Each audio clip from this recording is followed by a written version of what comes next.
Hello? Hello? Hey.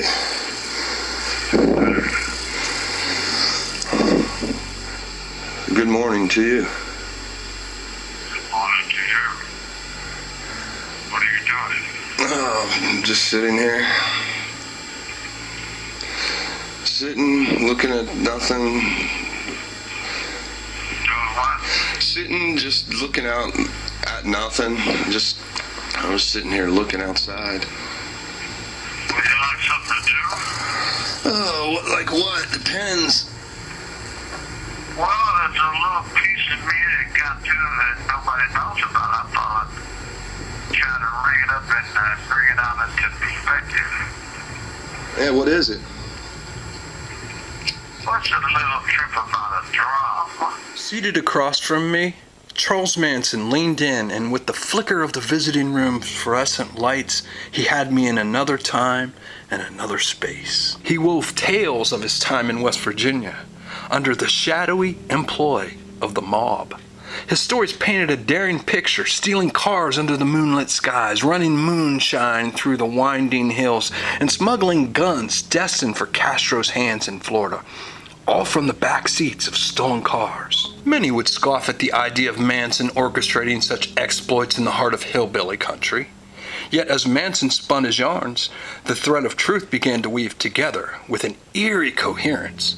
His narrative, despite his outlandish premise, bore the mark of someone intimately acquainted with the underworld's darker arts. Today, we're going to look into Manson's encounters with a formidable gangster boss from Wheeling Island.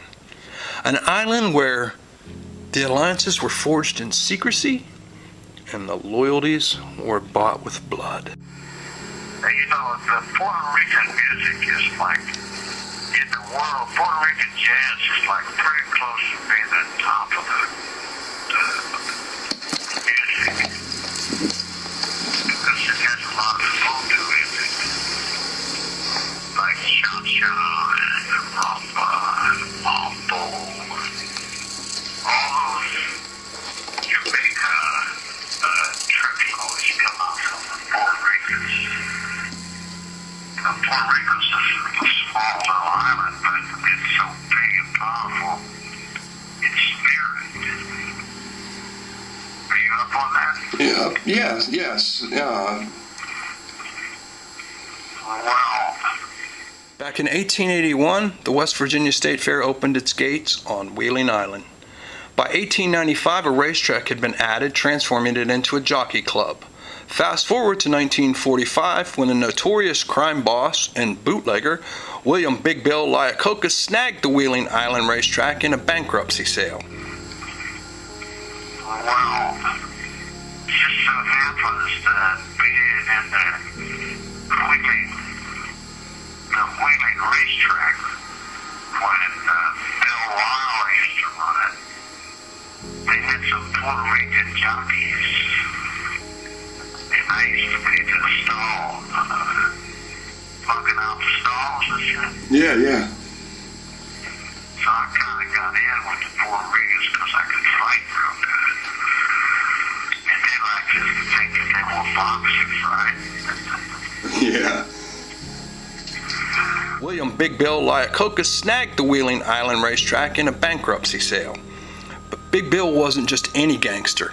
He painted the track in bold green and white and dubbed it Little Churchill Downs, adding a hydraulic lift for a better view of the finish line. Big Bill Iacocca was a character straight out of an Al Capone script.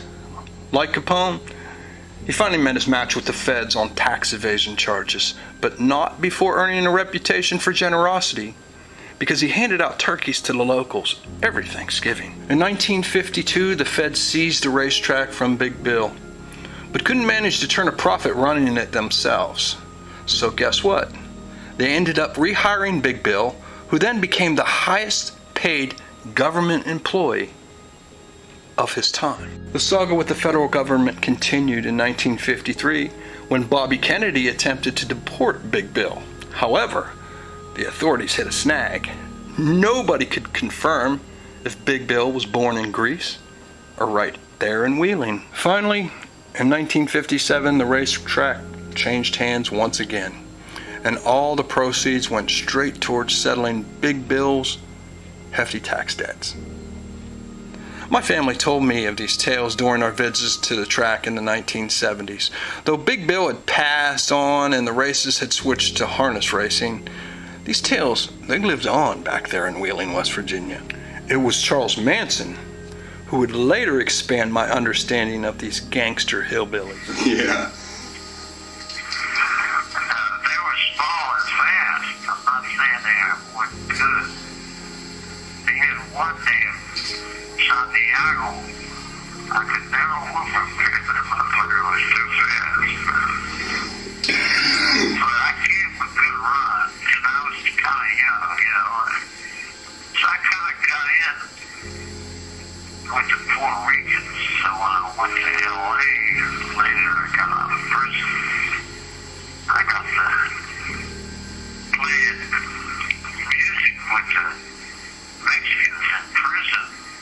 And they had a Puerto Rican that taught me how to play the congo drums, the bongos. So when I got out and I went to L.A., I got a drum as a gift from the Puerto Rican. In the midst of his tale, Charles Manson would mention Sisavempa, a name that carried weight in his story. Many of his words woven from the threads of the Bible, history, mythology, and science, his speech a blend of English, Spanish, Spanglish, and hillbilly lingo, sprinkled with Mansonology, confounded many, like Geraldo, who often cut him short or failed to grasp his narrative depth. Sisavempa, a name that resonated with multiple meanings: to rob, to be the leftovers, or the remaining, and Vampa, the fire, or the flame. In Manson's cryptic storytelling, these meanings intertwined with the tales of his time at Wheeling Downs, a place already robbed by Big Bill. The government attempt to take over failed miserably, leading them to reinstate Big Bill as the Flame, to now plunder what remained. It was during this tumultuous period that Manson found himself in the eye of the flame, a time when the echoes of the past deeds and shifting powers danced like shadows across the landscape of his narrative. Amidst these labyrinthine stories, Manson's stories always circled back to his own saga. One such narrative began on the back roads of West Virginia, a tale that would later wind its way to the bustling streets of Hollywood.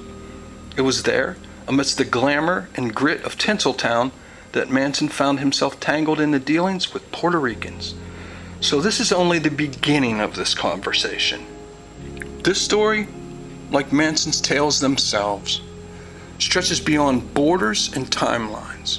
For now, we'll leave it here, poised to continue another day. Until then, peace.